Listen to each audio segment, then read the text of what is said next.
pada video kali ini akan kita bahas mengenai on-page SEO optimization dan juga beberapa hal yang lain seperti what's next-nya SEO dan karir di dalam SEO. Dan juga saya akan sampaikan mengenai glosarium SEO atau istilah-istilah yang sering digunakan di dalam dunia SEO dulu gitu. Jadi setelah nomor 3 ini nanti ada tentang glosarium, nanti baru masuk di what's next gitu. Nah, gini. Nah, pertama kita bahas on-page dulu ya. Nah, on-page SEO optimization seperti yang sudah saya berikan sneak peek-nya tadi adalah sebuah optimasi yang diimplementasikan secara internal pada halaman atau konten itu sendiri begitu. Buat teman-teman yang belum menonton video yang sebelumnya, silakan tonton dulu video yang sebelumnya itu. Teman-teman akan tahu gimana on-page SEO optimization itu saya definisikan gitu. Dan apa itu off-page optimization, lawannya dari on-page ini gitu, atau kelanjutannya dari on-page ini gitu. Nah, dalam on-page SEO optimization ini, karena optimasi yang dilakukan secara internal, jadi optimasi ini bisa dilakukan saat kita membuat konten dan setelah kita membuat konten gitu. Karena optimasi ini bersifat multisektor gitu, jadi ada banyak optimasi yang harus dilakukan di dalam website gitu, apalagi websitenya website baru atau yang kurang dari 1 tahun umurnya gitu. Biasanya trafficnya masih belum begitu bagus, belum begitu bisa meningkat secara signifikan kalau umurnya belum 1 tahun gitu biasanya. Atau mungkin sudah 1 tahun atau mungkin belum 1 tahun tetapi performanya sudah sudah melampaui batas gitu. Bisa gitu, baru bisa dilakukan monitoring traffic yang sangat besar. Tetapi kalau tidak, optimasi on-page ini harus benar-benar dilakukan secara serius gitu, karena banyak sekali indikator-indikator yang harus diperhatikan saat kita membangun sebuah website atau membuat sebuah konten dalam skala kecilnya gitu. Nah, on-page ini ada apa aja? To-do list-nya gitu. Nah, ada ini. Untuk on-page SEO checklist-nya ini aku buat yang general aja, jadi untuk yang lebih advance-nya nanti teman-teman bisa browsing secara mandiri di Google, sangat banyak sekali gitu. Jadi on-page SEO checklist atau on-page SEO audit gitu. Itu akan lebih kompleks dari ini. Tapi beberapa yang saya pernah implementasikan adalah ini. Jadi saya bagi menjadi 2, yaitu content based dan technical based. Untuk content based ini ada beberapa hal. Yang pertama ada keyword. Seperti yang kita udah bahas di video yang pertama, kita sebelum menulis konten, kita harus melakukan riset keyword dulu. Jadi setelah kita mengetahui topik apa yang akan kita tulis, kita harus riset keyword dan mengklasifikasikan keyword apa yang kita harus masukkan. Apakah itu keyword informasional, apakah itu transaksional, atau komersial gitu. Kalau misalkan kita mau bikin artikel tentang menulis esai tadi, jadi kita perlu pakai keyword menulis esai lalu dengan variasi-variasinya dan mungkin LSI keywordnya gitu, seperti format penulisan esai yang baik, lalu tutorial membuat esai dan lain-lainnya gitu, untuk variasi keywordnya. Nah, tetapi di on page ini kita harus perhatikan lagi, tidak hanya keyword-keyword itu masuk, tapi kita harus memperhatikan keyword itu masuk secara gimana, apakah banyak ataukah sedikit gitu. Kalau terlalu banyak, dikhawatirkan keyword itu akan menumpuk dan akan gak enak dibaca gitu. Kalau misalkan menulis esainya diulang-ulang sampai beberapa kali sampai kebanyakan, pasti pembaca akan bingung gitu. Ini kok ngejar keyword banget kayaknya gitu artikel ini. Nah, makanya untuk on-page SEO checklist ini di dalam keyword saya bilang no stuffing gitu. Jadi jangan stuffing, jangan terlalu memaksakan keyword itu untuk masuk secara banyak untuk mengejar ranking. Jadi stuffing ini adalah kepanjangannya, istilahnya adalah keyword stuffing. Keyword stuffing ini istilah tersendiri untuk merujuk pada pemakaian keyword yang berlebihan gitu. Nah, lalu ada content outline, be more comprehensive. Jadi setelah kita memasukkan keyword, kita udah riset kompetitor, kita mulai nih bikin outline. Outline yang kita buat tentunya harus lebih lengkap dari kompetitor. Misalkan kompetitor menulis esainya itu ada tutorial menulis esai dengan 5W1H misalkan, terus ada struktur esai, ada macam-macam. Kita bisa nambahkan nih dengan misalkan cara penulisan esai menggunakan pendekatan ini, itu, dan lain-lainnya gitu. Jadi kita membuat tulisan atau membuat konten outline-nya lebih komprehensif lagi agar bisa memasukkan keyword secara lebih lengkap gitu. Dengan keywordnya itu lebih banyak, dengan kontennya lebih dalam, mungkin panjang artikel bisa sampai 1000 kata lebih, itu akan mudah bagi kita untuk bisa masuk di halaman-halaman tertentu yang kita targetkan dalam jangka waktu yang tertentu gitu. Lalu yang ketiga ada heading structure. Teman-teman pasti sudah familiar dengan kata-kata heading. Heading ini kalau di paper atau mungkin di skripsi itu biasanya disimbolkan dengan 3 gitu, bab 3 misalkan, atau 3.1, 3.2, dan lain-lainnya. Nah, sama untuk di artikel populer, artikel di website juga gitu. Jadi ada H1 atau heading 1, H2, H3, dan sampai maksimal H6. Nah, heading ini harus di dalam arrangement yang bagus gitu. Jadi, kalau misalkan kita udah bahas tentang bab 2 gitu, misalkan di dalam artikel kita tentang pokok bahasan 2, kita harus melengkapinya dengan 2.1, 2.2 gitu, jangan kemudian loncat-loncat gitu. Dan yang terpenting adalah no double H1, jadi nggak boleh ada H1 yang double, maksudnya H1 di sini ada judul artikel itu gitu. Karena kalau kita menggunakan WordPress, itu kita bisa mengeset nih, jadi mengeset heading-headingnya ini menjadi heading 1 atau heading 2 gitu, atau heading 3 dan seterusnya. Nanti akan mempengaruhi di cara Google membaca juga, cara Google untuk crawling konten kita gitu. Nanti teman-teman bisa cari tentang heading structure untuk konten artikel ini yang baik gimana, lebih detailnya teman-teman bisa mencari. Tapi di sini aku kasih pembukaan aja ya, permulaan aja untuk membuat artikel yang secara SEO bagus, secara on page. Dan yang keempat adalah konten plagiarism dan duplication itu harus dihindari gitu.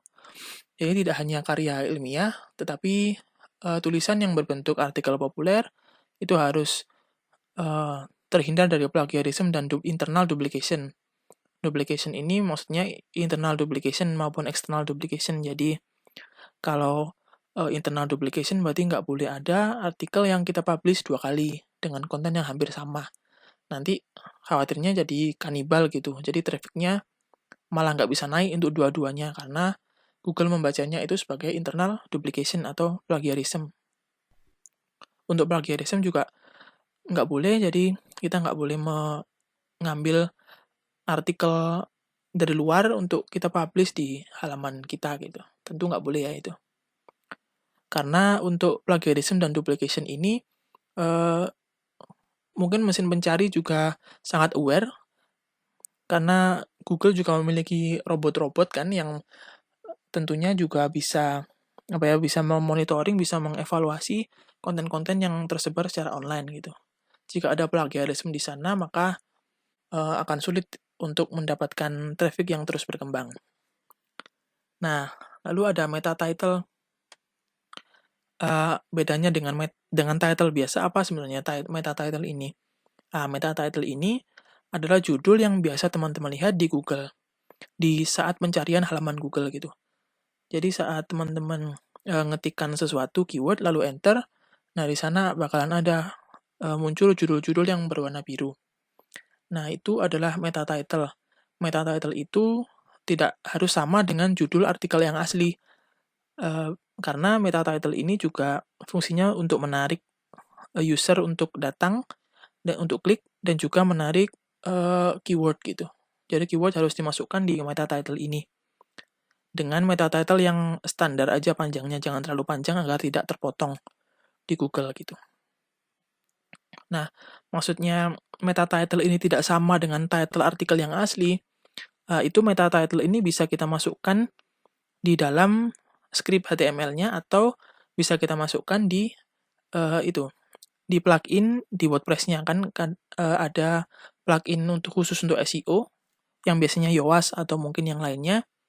Itu kita bisa masukkan meta title di sana yang akan muncul di Google. Jadi bukan muncul di halaman artikel kita gitu. Kita samakan saja nggak apa-apa, tapi kita bedakan juga nggak apa-apa karena meta title fungsinya untuk menarik tadi. Lalu ada istilahnya juga meta description. Meta description ini adalah kalimat beberapa kalimat gitu 2 atau sampai 3 yang biasanya muncul di bawah judul saat kita mencari sebuah konten di dalam Google gitu. Meta description ini biasanya juga dituliskan di setelahnya meta title, jadi ada kolom khusus untuk memasukkan meta deskripsi gitu. Sulit untuk menjelaskan di sini, tapi teman-teman pasti akan sangat familiar dengan meta title dan description ini sangat cepat nanti kalau udah praktek sendiri gitu dan mencari tutorial lebih lengkap tentang meta ini. Dan lalu ada technical base.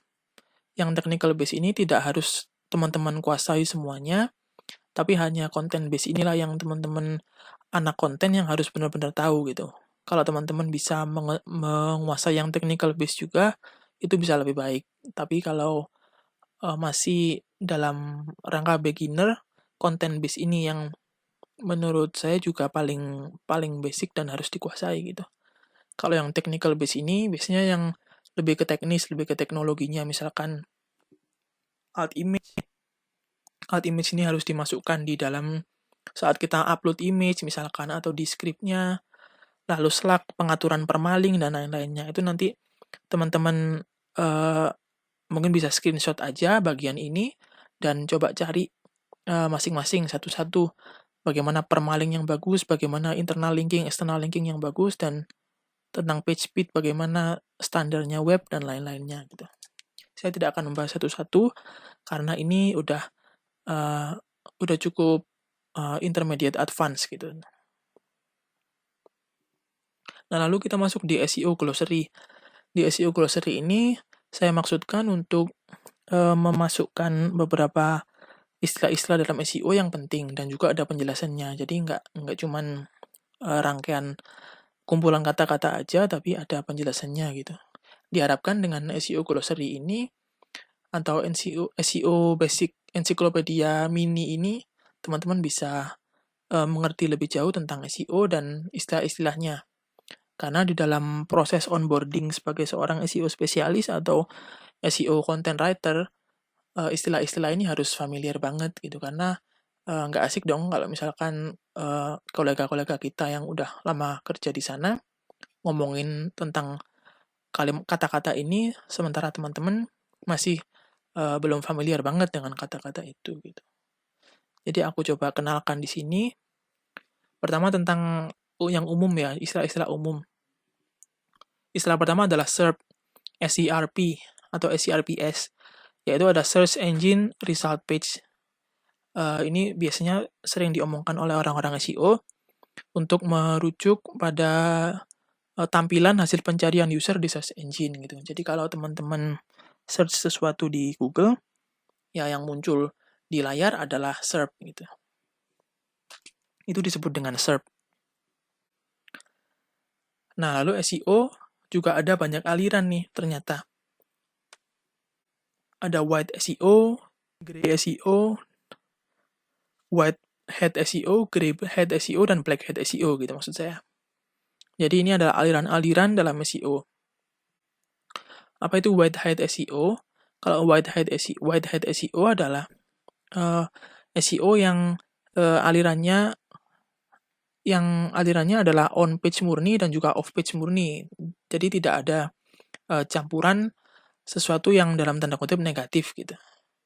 Mereka para white hat SEO itu tidak melakukan hal-hal yang istilahnya cukup ditentang oleh Google gitu. Tapi kebalikannya adalah black hat SEO ini mereka ingin mendatangkan traffic dengan berbagai macam cara gitu. Dan yang tengah-tengahnya adalah grey hat. Grey hat SEO ini mungkin agak sedikit rancu antara mereka ingin mendatangkan traffic secara benar-benar organik dengan usaha yang begitu besar, dan mereka yang ingin mendatangkan traffic dengan cara yang cukup instan gitu. Jadi tengah-tengah gitu ini. Teman-teman bisa cari definisi dan jenis-jenis black hat, grey hat, dan white hat ini lebih jauh secara individu nantinya. Tapi yang jelas untuk hasil yang bagus, untuk hasil yang jangka panjang, white hat SEO ini yang harus dilakukan. Kita sebaiknya menghindari semuanya. Grey sama black ini kita harus hindari. Lalu nomor 3 ada first page Google. First page Google ini tentunya untuk menyebut tentang halaman pertama Google gitu. Jadi kalau mimpi semua orang SEO spesialis dan SEO content writer adalah untuk masuk di dalam first page Google, yaitu halaman pertama dari Google, karena user akan kemungkinan besar akan ngeklik konten-konten di halaman 1 itu. Bahkan mungkin cuman di entry 1-5 aja yang mungkin sangat besar gitu potensinya untuk mendapatkan traffic. Tapi untuk 5 dan 10, mungkin 6-10 itu juga ada kemungkinan, tapi mungkin lebih kecil gitu. Karena kan satu SERP, satu hasil ketika kita mengklikkan kata kunci, hasil organik itu ada 10 entry di sana. Nah, yang kemudian ada search intent. Seperti yang udah aku bahas di video sebelumnya, search intent adalah intensi user dalam suatu pencarian dengan kata kunci tertentu. Nah, search intent ini bisa dibaca dengan hasil ketika kita mengetikkan sebuah keyword di dalam search engine gitu. Jadi ketika kita ingin memunculkan hasil berupa informasi, maka kita harus mengetikkan mungkin SEO adalah tutorial SEO pemula gitu. Mereka si Google akan menunjukkan hasil-hasil berupa konten informasional. Dan yang kelima ada keyword. Seperti yang aku bahas juga, keyword adalah kata kunci sebagai komponen artikel atau copy. Nah, lalu ada keyword search volume atau volume pencarian, yaitu jumlah rata-rata search per month atau pencarian per bulan dari suatu keyword tertentu. Lalu ada keyword SEO difficulty yang juga aku udah jelaskan di awal tadi, ada tingkat kesulitan kompetisi dari suatu kata kunci. Kita lanjutkan lagi dengan ini, keyword density. Nah, keyword density ini adalah seberapa sering frekuensi kemunculan keyword kita muncul di dalam sebuah artikel. Nah, keyword density inilah yang harus kita kontrol, teman-teman, dalam membuat sebuah artikel. Misalkan tentang artikel tentang menulis esai tadi, keyword utama yaitu main keyword menulis esai tadi biasanya tidak boleh lebih dari 5% dari 1000 kata. Tapi itu hanya kerangka yang basic saja untuk menghindari overstuffing atau terlalu banyak keyword yang muncul. Tapi sebenarnya tidak ada keyword density yang benar-benar pakem sih untuk kita bisa mengontrol keyword itu muncul berapa kali di artikel. Itu tidak ada hitungan pakem yang benar-benar, tetapi yang harus tetap dikontrol adalah bagaimana keyword itu tidak muncul berulang-ulang di dalam kata-kata yang berdekatan gitu, agar user nggak bingung bacanya. Lalu ada keyword stuffing, yaitu memasukkan keyword secara berlebihan gitu ya. Dan ada main keyword, variation keyword, yaitu komponen keyword dalam artikel diurutkan dari intensi dan total SV. Seperti yang aku bahas sebelumnya, main keyword adalah keyword yang SV-nya paling besar biasanya, dan variation keyword adalah keyword yang lainnya gitu, baik itu LSI maupun jenis-jenis keyword yang lain.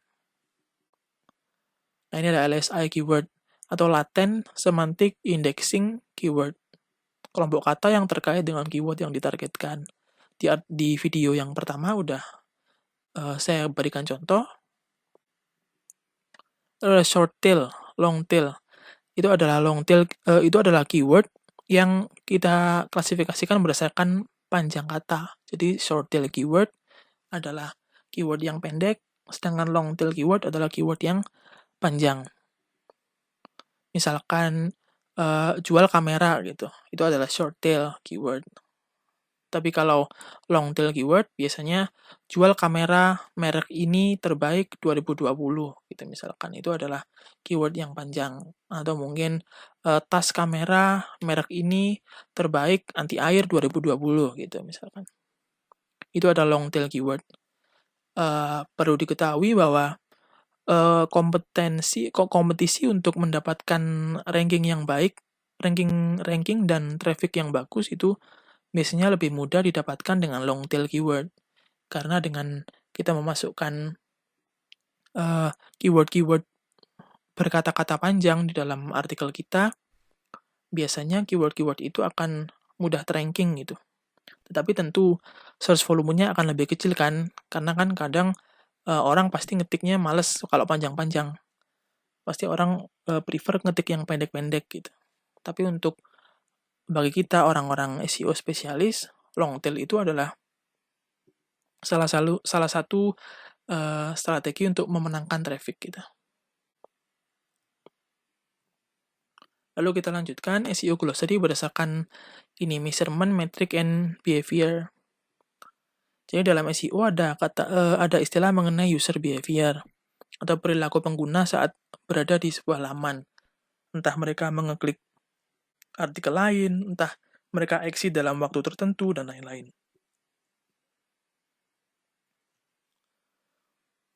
Lalu ada impression. Impression ini adalah istilah yang merujuk pada berapa kali konten kita muncul di halaman Google dengan keyword tertentu gitu. Jadi misalkan dengan keyword menulis esai, nah artikel kita ternyata muncul di halaman 2 nih gitu. Dan orang-orang ternyata kebetulan banyak yang sampai masuk ke halaman 2, sampai ngeklik page 2. Konten kita masuk di monitor mereka saat mereka melakukan pencarian ini. Nah, itu dihitung 1 kali impression. Nah, berapa kali user bisa mengeklik page 2, itu dihitung satu impression gitu. Jadi impresi akan bertambah ketika user akan hanya melihat saja judul kita di halaman Google gitu, tanpa harus mengekliknya. Jadi nilai impresi itu biasanya lebih besar dari nilai klik. Klik adalah jumlah total klik pada periode tertentu. Jadi berapa user yang berhasil mau untuk mengeklik tulisan kita karena tulisan kita itu menarik gitu. Itu dihitung dengan matriks klik ini. Lalu ada istilah bounce rate, yaitu tinggi rendahnya exit page atau user berpindah ke halaman lain. Nah, ini bounce rate ini biasanya dikarenakan karena artikel kurang menarik, atau bahasanya kurang menarik, atau kadang terlalu sulit untuk dimengerti, dan lain-lain gitu. Teman-teman pasti udah bisa membayangkan kan bagaimana perilaku user itu ketika mencari sebuah informasi dalam artikel di internet gitu. Pasti mereka hanya akan bertahan beberapa detik saja untuk mencari informasi itu, lalu kemudian berpindah. Entah itu berpindah ke tab lain, atau mungkin berpindah ke Google lagi, balik gitu, untuk mencari artikel yang lebih baik dari punya kita. Itu dihitung dalam metrik bounce rate gitu. Berapa kali mereka bounce gitu. Berapa persen mereka bounce. Lalu ada time on page. Time on page adalah rata-rata waktu user bertahan dalam sebuah laman gitu. Jadi time on page ini harus tinggi, karena dengan time on page ini tinggi berarti artikel kita itu bagus. Karena user bisa sampai mungkin setengah sampai 3/4 artikel kita gitu. Jadi time on page ini biasanya bisa dihitung dengan tools-tools tertentu, estimasi waktu yang bisa dihabiskan oleh user untuk panjang konten sekian gitu. Kalau kita bisa mencapai itu, nah berarti konten kita itu bagus gitu. Karena menarik dan user bisa menghabiskan waktu yang lama di dalam sana. Lalu yang selanjutnya adalah glosarium atau istilah-istilah terkait traffic tracking dan tools. Nah, teman-teman sebagai SEO, sebagai praktisi SEO, teman-teman pasti harus tahu nih tools-toolsnya seperti Google Analytics, Google Search Console, Google Trend, sama Google Data Studio. Nah, kita coba bahas satu-satu ya. Untuk Google Analytics ini sebenarnya analytic tools yang udah cukup advance dari Google yang di-link-kan atau dihubungkan dengan website kita gitu. Dengan website kita dihubungkan dengan Google Analytics, maka Google Analytics akan bisa membaca seberapa banyak orang yang klik website kita, lalu bagaimana behavior-nya, apakah mereka bounce, berapa time on page-nya, berapa dwell time-nya gitu. Jadi dengan melihat Google Analytics kita akan mengetahui laporan lengkap dari Google untuk periode waktu tertentu. Lalu ada juga Google Search Console. Nanti akan saya tunjukkan tampilannya. Untuk Google Search Console ini mirip dengan Google Analytics, tetapi ada beberapa fungsi yang berbeda. Tapi untuk dalam hal monitoring, Google Search Console ini bisa mengetahui jumlah impresi, jumlah klik, lalu ada beberapa komponen lainnya seperti CTR, dan juga average position gitu. Nanti akan saya tunjukkan. Lalu ada Google Trend. Nah, Google Trend ini bisa teman-teman akses secara gratis dengan membuka trends.google.com. Linknya udah ada di deskripsi video ini. Di sana teman-teman bisa mengetikkan kata kunci tertentu untuk melihat trennya gitu. Bagaimana tren dari kata kunci itu atau topik itu di dalam pencarian Google di suatu daerah di waktu tertentu. Itu Google Trend merupakan salah satu tools yang wajib dibuka juga, wajib diaplikasikan juga saat kita ingin menulis konten, teman-teman. Jadi, dengan membuka Google Trend, kita akan tahu apa yang sedang viral saat ini, apa yang sedang tren saat ini, dan bagaimana kelanjutan dari tren itu. Lalu ada Google Data Studio. Ini adalah tools yang juga cukup advance untuk melakukan dashboard SEO, untuk membuat dashboard SEO gitu. Jadi, kita bisa melakukan planning di sini, reporting di sini, dan lain-lainnya. Untuk Google Data Studio ini tingkatnya udah cukup advance. Nanti teman-teman bisa browsing lebih lanjut mengenai Google Data Studio gitu. Lalu ada word counter dan density checker. Nah, untuk menghitung tadi yang disebut dengan keyword density atau berapa kali keyword kita muncul dalam artikel, kita nggak perlu ngitung manual, teman-teman, atau Ctrl F find di Microsoft Word itu kita nggak perlu. Kita harus tahu tools-tools yang memang didesain khusus untuk mengecek density keyword dalam artikel kita gitu. Misalkan salah satu toolsnya adalah ini wordcounter.io. Ini toolsnya adalah seperti ini. Nah, untuk mengukur keyword density kita bisa menggunakan wordcounter.io salah satunya. Nah, nanti tampilannya adalah dalam screen itu ada tampilan kotak besar di sebelah kiri. Itu kita bisa copy paste artikel kita di sana dan bisa kita lihat di sebelah kanan ada kolom seperti ini. Jadi ada keyword-keyword yang muncul, misalkan di sini nih yang aku kasih merah. Ada pola copywriting, muncul 6 kali. 0,7% dari keseluruhan kata dalam artikelku. Lalu ada copywriting iklan misalkan. Muncul 6 kali juga. Ada 0,7% dalam artikelku gitu. Lalu yang ini yang untuk 2 kata ya teman-teman. Copywriting untuk gitu kan. Untuk bisnis gitu. Ini yang 2 kata. Kita bisa milih juga untuk ini yang 3 kata. Misalkan copywriting untuk bisnis. Munculnya 11 kali nih. 1,3%. Itu masih kategori yang cukup wajar gitu untuk sebuah keyword yang panjang gitu. Nah, seperti yang saya janjikan juga ada tampilan Google Search Console. Nah, tampilan Google Search Console adalah seperti ini. Jadi kita bisa melihat bagaimana traffic kita performanya gitu. Jadi ini ada performa Google Search Console, performa artikel kita, lalu ini ada total klik, di sini ada muncul hasil, total impresi, di sini ada muncul hasil dan CTR dan juga average position gitu. Kalau untuk mau lebih detailnya di sini. Kalau misalkan website kita mempunyai banyak artikel, nanti akan ada banyak di sini. Ada banyak akan turun-turun, page-nya apa aja gitu. Dan kliknya berapa aja gitu. Oke. Yang selanjutnya ada SEO auditing tools gitu. Yaitu tools untuk mengaudit performa SEO kita secara on page. Yang paling terkenal dan yang pernah saya aplikasikan juga adalah Screaming Frog.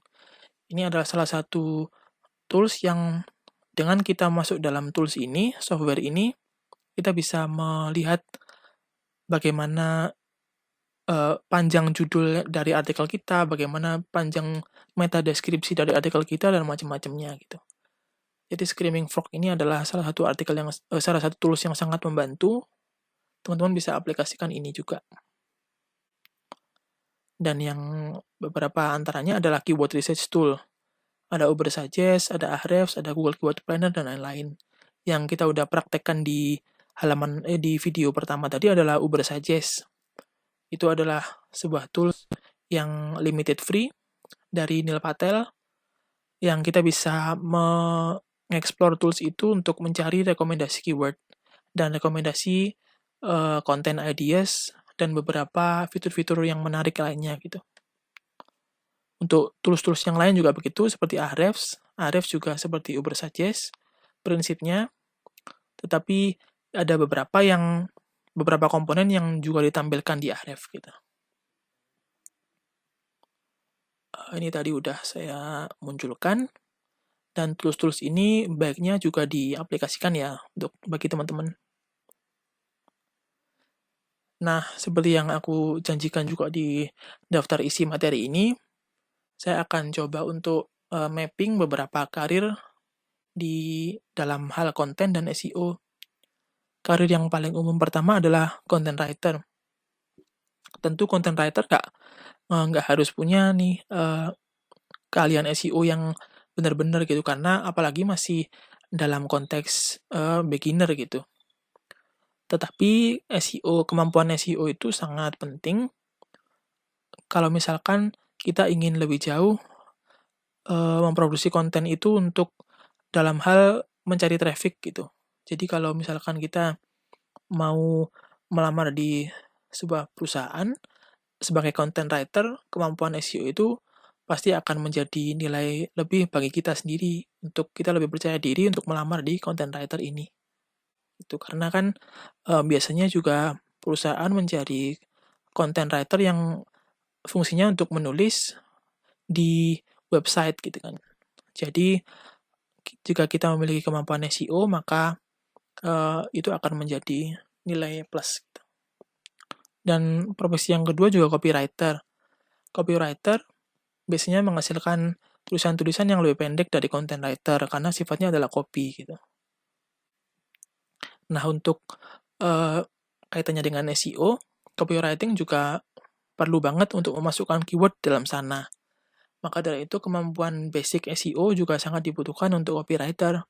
Dan SEO, dengan keahlian SEO, itu kita bisa menjadi copywriter. Dan untuk karir yang ketiga ada SEO content writer. Kadang ada instansi yang menyebutnya content writer aja, kadang ada yang menyebutnya SEO content writer. Kalau memang penyebutannya adalah SEO content writer, berarti kemampuan SEO itu sangatlah dibutuhkan. Dan yang terakhir ada SEO spesialis. SEO spesialis ini lebih ke arah teknis ya. Jadi bukan semata-mata memproduksi artikel, tapi juga harus memperhatikan sisi teknis dari SEO seperti kecepatan website, lalu struktur breadcrumb dan lain-lainnya. Teman-teman bisa coba explore lebih lanjut mengenai job desk dari SEO spesialis ini. Nah, lalu di sini ada what's next, atau pondasi apa atau subjek-subjek apa yang teman-teman harus kuasai untuk menjadi konten dan SEO master. Yang pertama tentu kalau teman-teman ingin melamar sebagai anak intern atau mungkin sebagai orang yang bekerja tetap di bidang konten, maka kita harus membangun portofolio yang kuat, yaitu dengan tulisan-tulisan atau dengan artikel-artikel dan copy yang sudah kita hasilkan dan itu sudah publish gitu.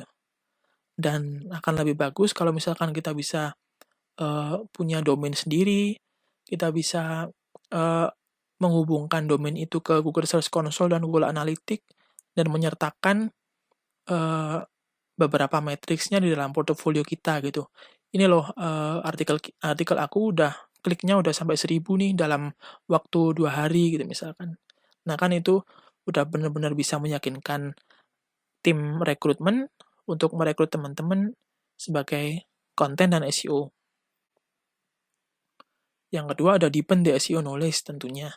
Jadi kita harus mendalami lagi SEO knowledge karena pengetahuan tentang SEO itu kalau menurut saya nggak terbatas karena algoritma Google itu selalu terupdate, selalu update, dan itu harus juga kita sebagai SEO harus adaptif gitu mengenai perubahan itu. Dan yang ketiga ada be both creative and research minded. Jadi kita harus kreatif dan juga research minded. Kreatif dalam hal menciptakan konten-konten yang baru, yang fresh, yang sesuai dengan tren, dan juga research minded. Jadi kita harus bisa riset keyword, bisa riset kompetitor, dan lain-lainnya gitu. Dan yang keempat ada kita harus terbiasa dengan approaching sesuatu atau approaching konten dengan pendekatan kuantitatif dan kualitatif gitu. Karena untuk bekerja di bidang SEO atau SEO content writer, kita tidak diwajibkan untuk menulis aja, tapi kita juga bisa diwajibkan untuk monitoring secara angka gitu, secara kuantitatif, bagaimana trafficnya, lalu bagaimana kualitasnya artikelnya dalam atau tidak, keywordnya berapa yang masuk gitu. Dan kita juga diharuskan untuk bisa membaca ini GA Google Analytics, GSC Google Search Console, dan membaca SEO dashboard gitu. Jadi untuk tingkat advance-nya, kita diharapkan bisa mengerti matriks-matriks yang mempengaruhi artikel kita, traffic artikel kita dengan membaca tools-tools ini. Yang udah coba aku sebutkan di previous part. Dan di what's next-nya yang kelima adalah learn basic HTML dan WordPress gitu. Karena SEO dan content writer adalah orang-orang yang menulis di online, menulis di portal online, jadi kemampuan untuk HTML atau WordPress dasar itu sangat dibutuhkan ya, terutama WordPress juga. Kalau HTML sebenarnya itu adalah salah satu tipe pemrograman. Jadi untuk HTML sendiri teman-teman bisa belajar pelan-pelan aja dan basic-basic aja mengenai heading 1, heading 2, lalu dan macam-macam gitu, yang basic-basic aja dulu gitu, title dan lainnya. Kalau untuk WordPress teman-teman pasti udah banyak banget tutorial di YouTube atau di yang lainnya mengenai tutorial WordPress dan bagaimana kita bisa membuat website sendiri gitu. Nah, familiar dengan WordPress ini bisa sangat membantu. Dan yang terakhir adalah be updated with current trend. Karena SEO itu adalah konten digital, content writing dan SEO itu adalah sesuatu yang bernada digital, maka harus terlalu update. Algoritma Google juga selalu update, jadi kita harus selalu terupdate dengan informasi terkini. Nah, sepertinya materi kita sampai di sini dulu. Dan untuk kesimpulan, saya menyimpulkan ini, konten menjadi salah satu fokus utama dalam kegiatan digital marketing, serta memahami dan selalu update dengan ide content creation dan SEO menjadi bekal penting untuk menjadikan konten kita stand out. Dan perlu diingat bahwa SEO adalah proses yang panjang, teman-teman tidak bisa mendapatkan traffic 1000 dalam waktu 1 malam saja dengan konten yang biasa-biasa aja, tapi teman-teman harus membuat konten itu secara luar biasa dan didukung oleh faktor-faktor eksternal yang lainnya gitu, seperti umur domain dan lain-lain gitu. Jadi SEO adalah proses panjang dan proses yang memakan waktu, maka proses SEO itu adalah proses-proses yang harus didukung harus disupport dengan sesuatu yang bisa jangka panjang juga. Jadi outline seperti outline dan artikel-artikel kita juga tidak boleh artikel-artikel yang nggak dalam gitu, artikel yang mudah terganti oleh kompetitor. Nah, sekian materi SEO kali ini. Semoga dapat bermanfaat, dan jika merasa video ini bagus dan menambah insight teman-teman, silakan like dan komen di video ini.